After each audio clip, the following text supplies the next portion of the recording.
من الشيطان الرجيم بسم الله الرحمن الرحيم وما أرسلنا في قرية من نبي إلا أخذنا أهلها بالبأساء والضراء لعلهم يضرعون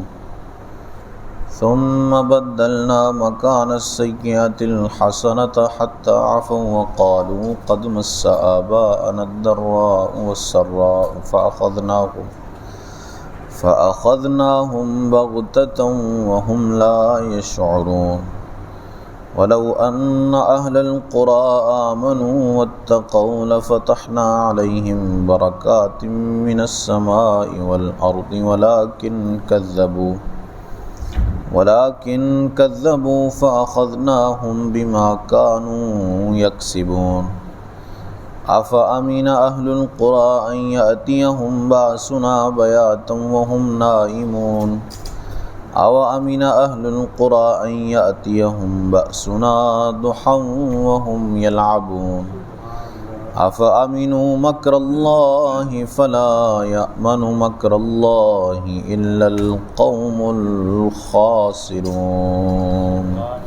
صدق اللہ مولانا العظیم والصلاة والسلام علیک یا سیدی یا رسول اللہ وعلی آلک اصحابک یا سیدی یا حبیب اللہ الصلاة والسلام علیک یا سیدی یا حبیب اللہ أصحابك سيدي يا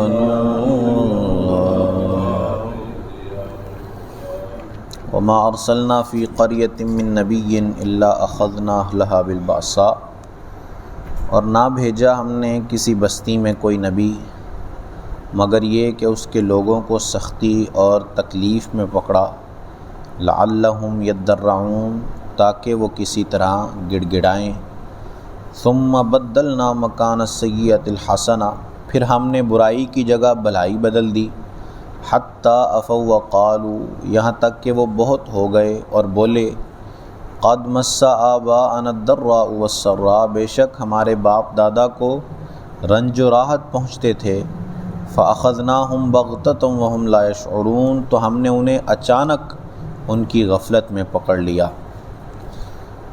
ان سے پچھلی آیتوں میں اللہ عز و جل نے خاص قوموں کا تذکرہ کر کے اپنے عذاب سے ڈرانے کا ارشاد فرمایا، جیسے حضرت نوح کا تذکرہ ہوا، حضرت ہود کا، صالح علیہ السلام کا، شعیب علیہ السلام کا، لوط علیہ السلام کا، ان سب کا خاص ایک تذکرہ کیا۔ اب یہاں ان دو آیات کے اندر اللہ عز و جل نے مطلقاً اپنا ایک دستور ارشاد فرمایا کہ ہم ہر قوم کے ساتھ کیسا سلوک فرماتے ہیں۔ اس میں فرمایا کہ ہم ڈائریکٹ کسی پر بھی عذاب نازل نہیں کرتے، ہم اپنے نبی کو بھیجتے ہیں ان کی طرف،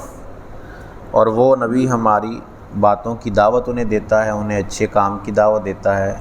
توحید کی دعوت دیتا ہے، برائیوں سے روکتا ہے۔ تو اب اگر یہ بات مان لیتے ہیں تو فبیہا، اگر نہیں مانتے تو ہم فوراً ان پر عذاب نہیں نازل کرتے بلکہ انہیں مختلف قسم کی تکلیفوں میں مبتلا کرتے ہیں۔ کبھی قحط سالی ہو جاتی ہے، کبھی سیلاب آ جاتا ہے، بارش زیادہ ہو جاتی ہے، کبھی کسی بیماری میں مبتلا ہوتے ہیں، کبھی کسی بیماری میں۔ اللہ فرماتا ہے ہم ان پر یہ بیماریاں نازل کرتے ہیں تاکہ کہیں ان کو عقل آ جائے اور یہ ان بیماریوں کے سبب توبہ کر لیں اپنے گناہوں سے اور ہماری بارگاہ میں آ جائیں۔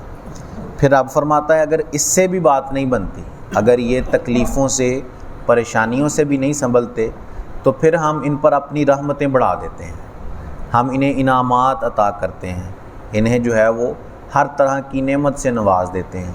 یعنی ان کی زمین اچھی ہو جاتی ہے، ہر طرح کی بیماری سے یہ محفوظ ہو جاتے ہیں، ان کے شہر کی آب و ہوا اچھی کر دیتے ہیں۔ تو پھر اس لیے تاکہ ممکن ہے کہ برائیوں تکلیفوں کی وجہ سے تو یہ باز نہیں آئے، ہو سکتا ہے کہ نعمتیں دیکھ کر ہی اس گناہ سے باز آ جائیں۔ جو اللہ کے ساتھ شرک کرتے ہیں ممکن ہے کہ جب نعمتیں ملیں تو اس سے باز آ جائیں، لیکن پھر بھی باز نہ آئیں تو اب اللہ فرماتا ہے کہ اب ہم انہیں عذاب کے اندر مبتلا کرتے ہیں، ان پر عذاب نازل فرماتے ہیں۔ جیسے قوم سبا کا واقعہ ہمیں یاد ہے کہ 13 انبیاء کرام علیہم السلام اللہ نے اس قوم کی طرف بھیجے، 13، اور ان لوگوں نے ان سارے انبیاء کو جھٹلا دیا، سب کا انکار کیا، اور ان پر کیسی نعمتیں تھی اللہ کی کہ ان کی شہر کی آب و ہوا اتنی پاک رکھی ہوئی تھی اللہ نے کہ اگر کوئی دوسرے شہر سے باہر سے آتا اور بیماریوں میں مبتلا ہوتا، ان کے شہر میں آتا تو اس کی بیماریاں دور ہو جاتی، اتنی پاک اور صاف آب و ہوا تھی، اور ان کے باغات اتنے بھرے ہوئے تھے کہ کوئی اگر اپنے سر پہ ٹوکرا رکھ کے ان کے باغ کے اندر سے صرف گزر جاتا، توڑتا نہیں، صرف گزر جاتا تو اس کا جو ٹوکرا تھا وہ پھلوں سے بھر جاتا، اتنے زیادہ ان کے باغوں کے اندر پھل ہوتے تھے۔ اللہ نے ان کو یہ نعمتیں عطا کیں تاکہ کہیں یہ سدھر جائیں اور شرک سے باز آ جائیں۔ پھر انہیں اللہ عز و جل نے جب اس سے باز نہ آئے، نبی بھیجے اللہ نے، انہوں نے ان کا بھی انکار کر دیا، تو اللہ عز و جل نے ان پر سیلاب کا عذاب نازل فرمایا۔ وہ سیلاب آیا اور سارا ان کا جو ساز و سامان تھا اس کو بہا کر اپنے ساتھ لے گیا، پھر کچھ بھی ان کے ہاتھ باقی نہ رہا۔ یہی اللہ عز و جل نے یہاں فرمایا کہ ہم پہلے مصیبتیں نازل کرتے ہیں، اگر کوئی قوم باز آ جائے تو فبہا، پھر اس کو نعمتوں کے اندر مبتلا کرتے ہیں، نعمتیں اس کو عطا کرتے ہیں تاکہ ہو سکتا ہے کہ وہ نعمتیں دیکھ کر ہی باز آ جائیں، لیکن پھر بھی باز نہ آئیں تو پھر ان پر عذاب نازل کیا جاتا ہے، ہر قسم کا ان پر عذاب نازل کیا جا سکتا ہے۔ ہمارے لیے بھی اس کے اندر بہت عبرت کا سامان ہے کہ ہم پر بھی کئی مشکلیں آتی ہیں۔ اب جب وہ کافر، جب ان پر مصیبت آتی اور بعد میں ان پر اچھائی آ جاتی، اللہ کی طرف سے رحمت نازل ہو جاتی، تو وہ عبرت پکڑنے کی بجائے کہتے ہیں کہ ہمارے جو باپ دادا گزرے ہیں ان پر بھی ایسی مصیبتیں آتی تھیں، ان پر بھی اللہ ایسی نعمتیں فرماتا تھا، وہ کہتے ہیں اس کے اندر اللہ کی نافرمانی کا کوئی عمل دخل نہیں ہے، یہ تو موسم کی تبدیلیاں ہیں، کبھی موسم بدل جاتا ہے تو قحط سالی ہو جاتی ہے، کبھی موسم تبدیل ہوتا ہے تو زیادہ بارشیں ہونی شروع ہو جاتی ہیں، تو اس سے وہ عبرت پکڑنے کے بجائے یہ کہنا شروع ہو جاتے ہیں، تو پھر وہ عذاب کے اندر مبتلا کر دیے جاتے۔ آج ہمارا بھی یہی حال ہے کہ ہمارے ہاں زلزلے آپ دیکھتے ہیں کس تعداد سے، کثرت سے آتے ہیں۔ چند دن پہلے ہی زلزلہ جو ہے وہ بعض مقامات پر آیا۔ اب لوگ اس سے ڈرنے کی بجائے اس کی سائنسی تحقیقات کے پیچھے جاتے ہیں۔ پہلے لوگ ڈر جاتے تھے، زلزلہ آتا یا اس طرح کی کوئی صورت ہوتی تو لوگ ڈرتے تھے پہلے، اب لوگ ڈرتے نہیں ہیں، اب لوگ اس کی سائنسی تحقیقوں پر نظر کرتے ہیں کہ اس کی سائنسی وجہ کیا ہو سکتی ہے، کیوں زلزلہ آیا۔ اگرچہ وہ عذاب نہ ہی ہو، اللہ کی طرف سے عذاب اگرچہ نہ ہی ہو، لیکن ہمارے لیے تو ڈر کا سامان ہے کہ نہیں اس میں۔ سیدہ عائشہ رضی اللہ تعالیٰ عنہ کہتی ہیں کہ جب بادل چھا جاتے آسمان پر تو حضور بڑے بے چین ہو جاتے، کبھی اپنے حجرہ مبارک میں داخل ہوتے، کبھی پھر باہر آ جاتے، پھر اندر جاتے، پھر باہر آ جاتے۔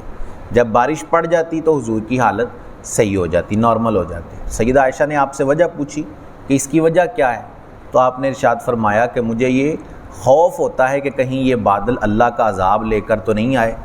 جب بارش ہو جاتی ہے تو پھر میں سکون میں ہو جاتا ہوں کہ یہ عذاب نہیں تھا اللہ کی طرف سے، جب تک بادل چھائے رہتے ہیں تو مجھے ڈر رہتا ہے، خوف رہتا ہے کہ کہیں یہ اللہ کی طرف سے عذاب نہ نازل کیا جائے۔ تو یہ ہمارے نبی کی حالت ہے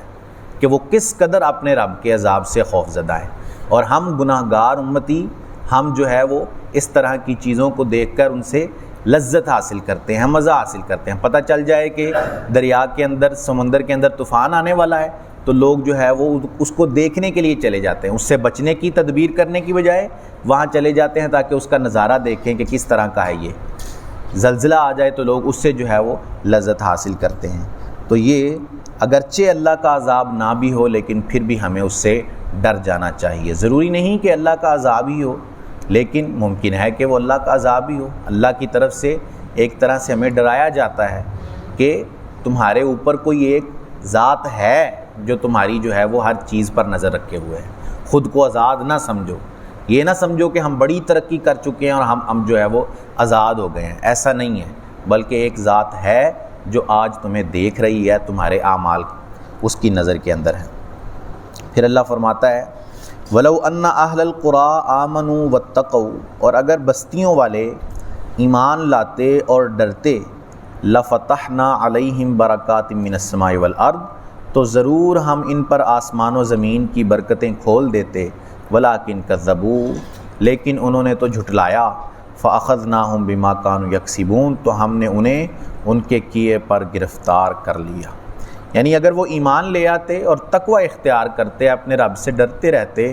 تو پھر انہیں اللہ عز و جل کی طرف سے برکتیں ہی برکتیں ملتی۔ آسمان و زمین کی برکتیں اللہ فرماتا ہے ہم کھول دیتے، زمین کو ان کے لیے زرخیز کر دیتے، جس پر وہ کھیتی کرتے، اناج اگاتے، جس پر وہ باغات اگاتے۔ آسمان کی برکتوں سے مراد کہ ان کے لیے بارش ان کو عطا فرماتے، اور وہ بھی رحمت کی بارش، ایسا نہیں کہ وہ اس طرح کی بارش ہو جو فصلوں کو برباد کر دے۔ اگر یہ لوگ ایمان لاتے اور تقوی اختیار کرتے تو ہم ان پر وہ رحمت کی بارش نازل فرماتے، لیکن انہوں نے جھٹلایا ہماری آیتوں کو، ہمارے نبیوں کو، ہمارے حکم کی نافرمانی کی۔ فَأَخَذْنَاهُمْ بِمَا كَانُوا يَكْسِبُونَ، تو ہم نے ان کے کیے پر انہیں پکڑ لیا، عذاب کے اندر مبتلا کر دیا۔ أَفَأَمِنَ أَهْلُ الْقُرَىٰ أَن يَأْتِيَهُمْ بَأْسُنَا بَيَاتًا وَهُمْ نَائِمُونَ، کیا بستیوں والے نہیں ڈرتے کہ ان پر ہمارا عذاب رات کو آ جائے جب وہ سوئے ہوئے ہوں؟ أَوَأَمِنَ أَهْلُ الْقُرَىٰ أَن يَأْتِيَهُمْ بَأْسُنَا ضُحًى وَهُمْ يَلْعَبُونَ، یا بستیوں والے نہیں ڈرتے کہ ان پر ہمارا عذاب دن چڑھے آ جائے جب وہ کھیل رہے ہوں؟ أَفَأَمِنُوا مَكْرَ اللَّهِ، کیا اللہ کی خفیہ تدبیر سے بے خبر ہیں؟ فَلَا يَأْمَنُ مَكْرَ اللَّهِ إِلَّا الْقَوْمُ الْخَاسِرُونَ، تو اللہ کی خفیہ تدبیر سے نڈر نہیں ہوتے مگر خسارہ پانے والے، نقصان اٹھانے والے۔ یعنی اللہ فرماتا ہے کہ اگر ہم چاہیں تو ان کے سوتے ہوئے عذاب کو نازل کر دیں اور انہیں پتہ بھی نہ چلے، اور یہ عذاب کے اندر گرفتار ہو جائیں اور صبح کے وقت ایسے ہو جائیں جیسے کبھی یہ یہاں موجود ہی نہیں تھے۔ یا پھر اللہ فرماتا ہے اگر ہم چاہیں تو ان کے کھیل کود کے وقت، جب یہ کھیل کود کے اندر مصروف ہوں، بالکل ہماری یاد سے غافل ہوں، تو ہم ان پر عذاب نازل کر دیں، تو یہ اس کھیل کود کے اندر ہی جو ہے وہ اپنی تباہی اور بربادی دیکھیں۔ پھر فرمایا آخر میں، کیا اللہ کی خفیہ تدبیر سے بے خبر ہو گئے ہیں؟ کیا انہیں ڈر نہیں رہا اپنے رب کی خفیہ تدبیر کا کہ اس نے ہمارے لیے کیا فیصلہ کر دیا ہے؟ سیدنا ربیع بن خیثم ولی اللہ ہیں، وہ رات کو بہت کم سویا کرتے، تو ان سے ان کی صاحبزادی نے پوچھا کہ اس کی وجہ کیا ہے؟ تو انہوں نے کہا کہ میں یہ سمجھتا ہوں کہ کہیں رات کو سونا یہ میری غفلت کا سبب نہ بنے جس کی وجہ سے اللہ عذاب نازل فرما دے۔ ایسا نہ ہو کہ میں سوؤں اور میرے سونے کو غفلت شمار کیا جائے کہ یہ ہماری یاد سے غافل ہو گیا ہے اور مجھ پر عذاب نازل کر دیا جائے۔ یہ اللہ کے اولیاء ہیں کہ وہ اپنے رب کے عذاب سے، حالانکہ وہ نیک بندے ہیں، ہمیشہ اپنے رب کی عبادت کرنے والے، ہر وقت اس کے سامنے جھکنے والے، لیکن پھر بھی اس کے عذاب کا خوف اپنے دل میں بٹھائے رکھنے والے۔ اور ہم نہ کوئی نیکی ہے ہمارے پلے، نہ کوئی اچھا عمل ہمارے لیے ہے، نہ ہم کوئی اچھی عبادت کرتے ہیں، نہ اپنے رب کو راضی کرنے کے لیے کوئی کام کرتے ہیں، لیکن اس کی خفیہ تدبیر سے ہم بالکل آزاد ہیں۔ ہم یہ ڈر ہی نہیں رکھتے کہ ہمارے رب نے پتہ نہیں کیا فیصلہ کیا ہے ہمارے لیے، اس کی خفیہ تدبیر کیا ہے ہمارے لیے۔ ہم اس پر اترائیں کہ ہم مسلمان ہیں تو ٹھیک ہے، لیکن ممکن ہے کہ اس کی خفیہ تدبیر ہمارے لیے ایسی ہو کہ ہمارا ایمان ہی ختم ہو جائے، ہمارا ایمان بھی سلب ہو جائے۔ سیدنا جبرائیل بڑی پریشانی کی حالت میں حضور کی بارگاہ میں حاضر ہوئے، تو حضور نے ان سے پوچھا کہ کیا معاملہ ہے، کیوں پریشان ہو؟ تو انہوں نے عرض کی کہ میں ابلیس کے بارے میں سوچتا ہوں کہ وہ اتنا بڑا عبادت گزار تھا، عابد زاہد تھا، لیکن خفیہ تدبیر رب کی اس کے بارے میں تھی کہ وہ مردود ہو گیا، بالکل اللہ کی بارگاہ سے دور کر دیا گیا۔ تو مجھے اپنے بارے میں خوف رہتا ہے کہ پتہ نہیں اللہ نے میرے لیے کیا فیصلہ کر رکھا ہے، میرے لیے رب کی کیا خفیہ تدبیر ہے کہ وہ میرا کیا انجام فرمانے والا ہے۔ حالانکہ آپ معصوم ہیں، بالکل خطا ہو ہی نہیں سکتی آپ سے، خطا کا تصور بھی آپ کے اندر نہیں پایا جاتا، اور فرشتوں کے سردار ہیں آپ، لیکن پھر بھی اپنے رب کی خفیہ تدبیر کا اتنا خوف ہے اس کے اندر، کیونکہ جس کی رب کے ساتھ معرفت زیادہ ہوتی ہے اس کا اتنا ہی خوف بھی بڑھ جاتا ہے۔ جوں جوں وہ اپنے رب کی ذات کو جانتا ہے، اپنے رب کی صفات میں غور کرتا ہے، تو اس کا خوف اس کے دل میں اور زیادہ بڑھ جاتا ہے۔ حدیث پاک میں حضور علی وقار نے فرمایا کہ میں تم سب سے بڑھ کر اپنے رب سے ڈرنے والا ہوں، میں تم سب سے بڑھ کر اپنے رب سے ڈرتا ہوں۔ کیوں؟ کیونکہ میں تم سب سے بڑھ کر اپنے رب کی معرفت رکھتا ہوں، مجھے اپنے رب کی ذات و صفات کی تم سب سے زیادہ معرفت ہے، اسی لیے میں اس کا خوف بھی تم سب سے زیادہ رکھتا ہوں۔ تو جو اپنے رب کے جتنا قریب ہوتا جاتا ہے اس کے اندر اتنا ہی خوف بڑھتا جاتا ہے، اس کے اندر اس کی بارگاہ کا خوف اتنا ہی قائم ہو جاتا ہے دل کے اندر۔ لیکن جو دور ہوتا جاتا ہے اس کے دل سے پھر خوف بھی نکلتا جاتا ہے، وہ گویا اپنے آپ کو پھر آزاد سمجھتے لگتا ہے۔ جتنا وہ دور ہوگا رب کی بارگاہ سے اتنا ہی وہ اپنے آپ کو آزاد سمجھے گا اور خوف سے چھٹکارا حاصل کر لے گا۔ جس نے اپنے رب کے خوف سے خود کو چھڑا لیا تو وہ بندہ تباہ و برباد ہو گیا۔ دل میں اپنے رب کا خوف ہو اور ساتھ اس کی رحمت کی امید ہو تو وہ بندہ کامیاب و کامران ہے۔ اللہ عز و جل سے دعا ہے کہ اللہ عز و جل ہمیں اپنا خوف عطا فرمائے، اس کی رحمت پر ہمیں امید رکھنے کی توفیق عطا فرمائے۔ آمین بجاہ خاتم النبیین صلی اللہ علیہ وآلہ وسلم۔ اللہم صلی علی سیدنا و مولانا محمد وبارک وسلم علیہ۔ اللہم انت السلام ومنک السلام وتبارکت یا ذا الجلال والاکرام۔ مالک کریم عز و جل نماز فجر ادا کرنا، درس کرنا، سننا اپنی بارگاہ میں قبول فرما۔ نماز کی غلطیاں، درس کی غلطیاں اپنے فضل و کرم سے معاف فرما۔ ہم سب کی، ہمارے والدین کی اور رسول کریم صلی اللہ علیہ وسلم کی ساری امت کی بخشش فرما۔ ہم سب کو خلوص و استقامت سے 5 وقت باجماعت نماز ادا کرنے کی توفیق عطا فرما۔ ہم سب پر اپنی نظر رحمت فرما۔ ہم سب کا خاتمہ بالایمان فرما۔ ہماری ساری دعائیں اپنی بارگاہ میں قبول فرما۔ سبحان ربک رب العزت عما یصفون وسلام علی المرسلین والحمد للہ رب العالمین بحق لا الہ الا اللہ محمد رسول اللہ صلی اللہ